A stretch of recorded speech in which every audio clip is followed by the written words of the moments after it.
गाजर का हलवा वाली सास बहू श्यामनगर में रहती थी सावित्री देवी। मिठाइयाँ और घर का खाना बनाने में माहिर। उनका एक ही बेटा था, नीरज। जब नीरज ने पायल से शादी की तो सावित्री देवी बहुत खुश थी। सोचा था अब मेरे घर में एक बेटी भी होगी। पहले ही दिन उन्होंने प्यार से पायल से कहा, बेटा हमारा घर छोटा है मगर दिल हमेशा बड़ा रहेगा।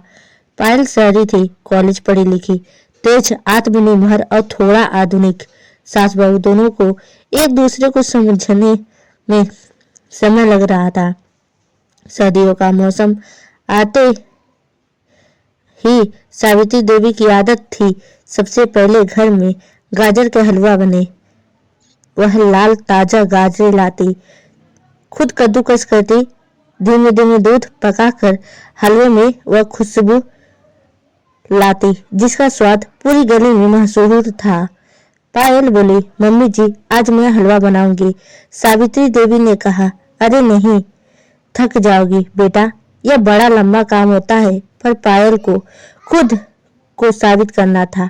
उसे महसूस होता था कि सास उसे अब तक बच्ची समझती है। पायल ने हलवा बनाने की शुरुआत की। उसकी अपनी स्टाइल थी, फटाफट, कम कम घी,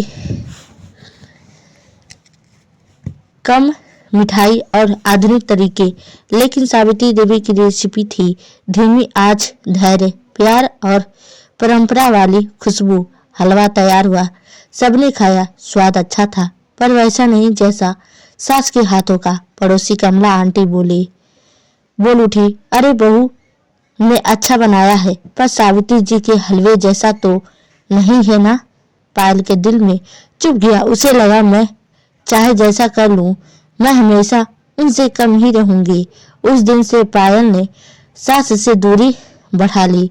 सावित्री देवी समझ नहीं पा रही थी कि बहू क्यों चुप चुप रहने लगी है। वह रोज कोशिश करती बात करने की, हंसाने की, मदद करने की, पर पायल बस औपचारिक सी हो जाती।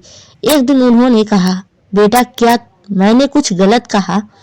पायल बोली, नहीं मम्मी जी, बस मैं कुछ नहीं कर पाती आपके जैसा। सावित्री देवी ने प्यार से कहा, बेटा रेसिपी नहीं, घर चलाने में दिल चाहिए।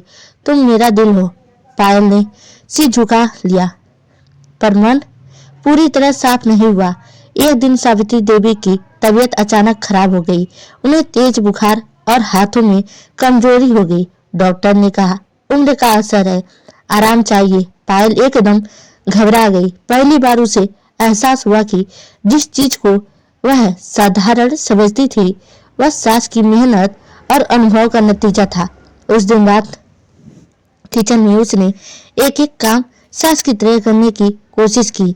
गाजर कद्दूकस करना, दूध पकाना, घी गरम करना, लेकिन उंगलियां दुखने लगी, पीठ में दर्द होने लगा, आंखों में पानी भर आया। उसने समझा मैंने सास की हाथ की मेहनत को कम समझा। अगली सुबह पायल ने धीरे धीरे एकदम सावित्री देवी की तरह गाजर का हलवा तैयार किया। बुखार में सास बिस्तर में पड़ी थी। पायल ने कटोरी में हलवा भरकर उनके सामने रखा और बोली, मम्मी जी आज मैंने आपकी तरह बनाने की कोशिश की। सावित्री देवी ने एक कौर लिया, आंखें नम हो गई। पायल, ये मेरे हाथ का नहीं, मेरे दिल का स्वाद है। पायल ने सास का हाथ पकड़ा, मम्मी जी आपके जैसा कोई नहीं बना सकता। मैंने आपको कम समझा और आपकी ममता को भी। सावित्री देवी धीरे से बोली, बेटा जब बहू अपना दिल लगा दे तो सास का हलवा भी फीका लग जाता है। दोनों रो पड़ी। मिले सिकवे, गिले सिकवे पिघल गए। घर में हलवे की नहीं प्यार की खुशबू फैल गई। समय बीता।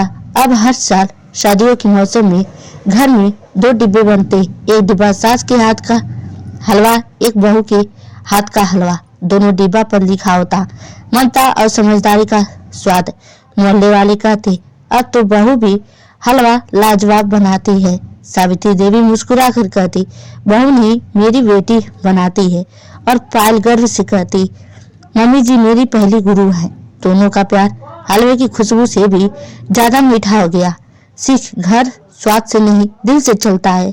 सास बहू का रिश्ता तभी मीठा बनता है जब दोनों एक दूसरे को समझे, सम्मान दे और प्यार से अपनाए।